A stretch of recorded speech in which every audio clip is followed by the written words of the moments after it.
I learned about this guy, Dan Wootton, from following Depp and Heard. Now, obviously, we know Dan wrote not such nice things about Johnny Depp in The Sun, but also not such nice things about a lot of other people you'd know. Now, to be honest, I'm not a fan of Meghan Markle, but for right now, this isn't about her. It's about what Dan said about her. Also, this article's not fresh off the press, but it's not old either. It's from July 19th, 2023, and Newsweek is reporting on Dan. They mention allegations by Byline Times, so it looks like there's one more media source we have picking it up. How Dan Wootton was a thorn in Meghan Markle's side for 5 years. Let's see what we got here. A British TV presenter accused of sexual offenses has been a major critic of Prince Harry and Meghan Markle dating back 5 years. Dan Wootton, who hosts a show on GB News in the UK, has been accused of using a fake online identity to offer male colleagues tens of thousands of pounds for pictures in their birthday suit, not safe for work pictures, you know what I mean. And that's not the only thing Dan's been accused of, but alright, good start. In a segment on his show, Dan Wootton Tonight, he said, "I've made errors of judgment in the past, but the criminal allegations made against me are simply untrue." Online publication Byline Times presented evidence to the Metropolitan Police in June, and officers are assessing the information to determine whether to launch an investigation. Wootton's had a long career writing stories about celebrities in Britain, earning enemies as well as friends in the world of show business. Well, ain't that the truth? Not sure exactly who those friends are now, because they're not raising their hand defending Dan, but seems like the enemies are coming out.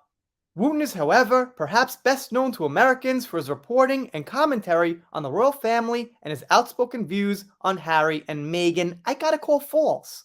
I didn't know he wrote about them, really. I guess I naturally assumed here and there, but obviously I knew him through the allegations against Johnny. If I'm not mistaken, it seems like there might be a temporary alliance between Johnny fans and Royal fans. Now, these two fan bases don't really fight so much. It seems like Johnny fans aren't fans of Meghan Markle, but at the same time, there's no real major issue with her. It's a lot of surface level stuff about being distasteful or whatnot. But if you get my drift, there's no real big argument or disputes going on. These two can easily come together and point out the bad things about Dan. Wootton revealed Prince William had shaved all his hair off in 2018, exclusive story that made the front page of The Sun. Okay? That's what I mean by not serious stuff. But nonetheless, those who are fans of the royals don't want to hear any negativity. The article knocked Meghan and Harry off the newspaper's front page at a time when the Sussexes were drawing huge crowds of adoring fans during some of her first jobs as working as a royal. The couple had only got engaged months earlier, and Meghan's third royal job, a visit to Cardiff, Wales, took place on the same day William showcased his new haircut. Alright, I got a new haircut. Wootton wrote in a column that in November, particularly telling was the revelation by Prince Charles biographer Robert Jobson that William had purposely shown off his new buzz cut in order to push Harry and Meghan off the front page during their high-profile visit to Wales early this year, and it worked.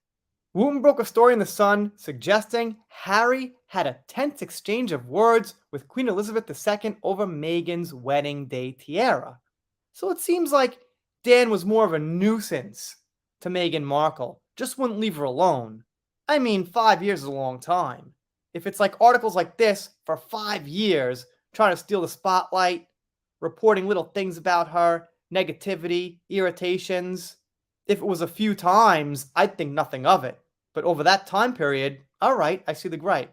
Harry and Meghan have never sought to pin the blame for their collapse in her mental health on Wootton specifically, drawing greater attention to the stories in the Daily Telegraph and Sunday Times about other issues around the same time.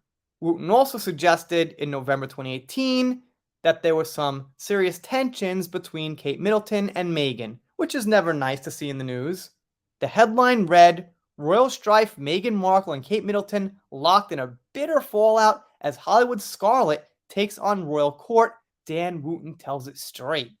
Alright, He probably had a few points about a few things. It's just that 5 years of this, when you add it all up, I can see gets stressful. And then they've got a quote Dan wrote about Meghan, a bit more serious of a subject this time.